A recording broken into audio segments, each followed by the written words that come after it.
Jenny Moore from St Austell and her husband Eric were told their 20-week-old daughter Lucy had a life-threatening abnormality and were faced with the decision to terminate their child. Now they've set up a support group called Forget Me Not, which meets for the first time tonight. BBC Radio Cornwall's Naomi Rowe is with Jenny and her healthy 18-month-old son.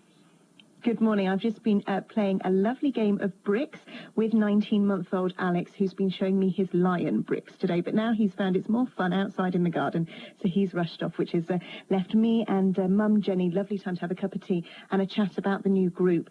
Now, it all started a couple of years ago when your daughter Lucy had to be induced at 20 weeks. Now, why was that? Well, Lucy was diagnosed with a condition called ixomphalus. We were referred to Bristol, but there were further complications which meant that Lucy wouldn't have survived birth. So we had to make the awful decision to end our pregnancy.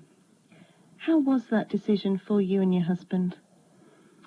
It was really, really difficult. We felt we had no choice. And we did it because out of love, really. And we felt it was the right thing to do. What kind of support was there for you here in Cornwall at that time to help you through the weeks afterwards where, you literally had another 20 weeks to go until that due date? Well, we had excellent care when we were in Trelisk, but we found when we left the hospital there wasn't really anything.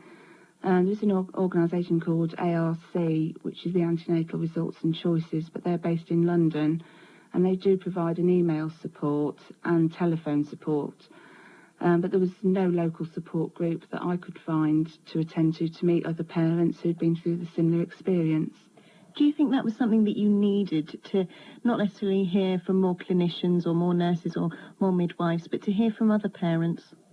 Yeah, definitely. I feel there was a hole in the service that needed to be filled, which is why I've set up Forget Me Not.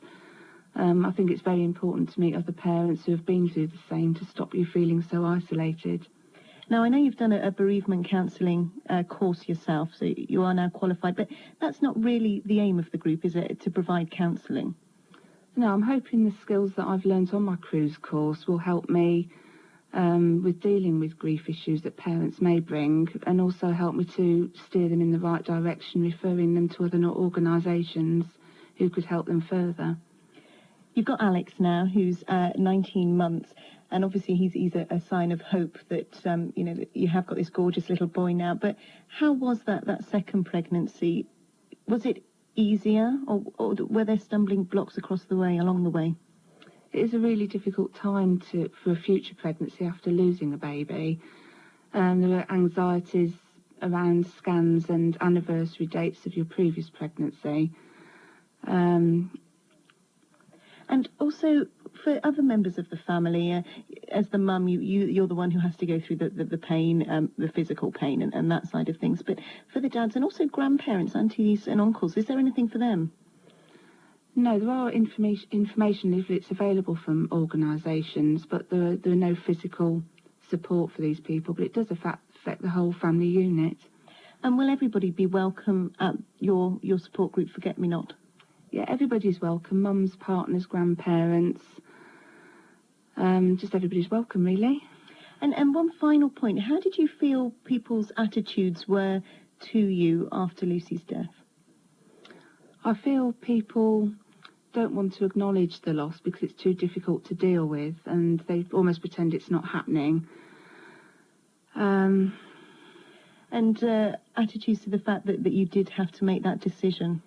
Yeah, there is a fear of being judged if you have to terminate your pregnancy through an abnormality.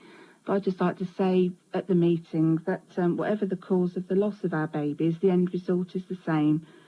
We've all lost something that we desperately wanted and loved, and I'm hoping that this is what will bring us all together at the Forget Me Not meetings. Well, thank you very much, Jenny, for sparing the time to talk to us this morning. Now, the first meeting is this evening. It's on at 7 o'clock, and it'll be for about an hour and a half. That's at the St Austell Family Centre on Woodland Road, and then they'll be happening every second and fourth Wednesday of each month.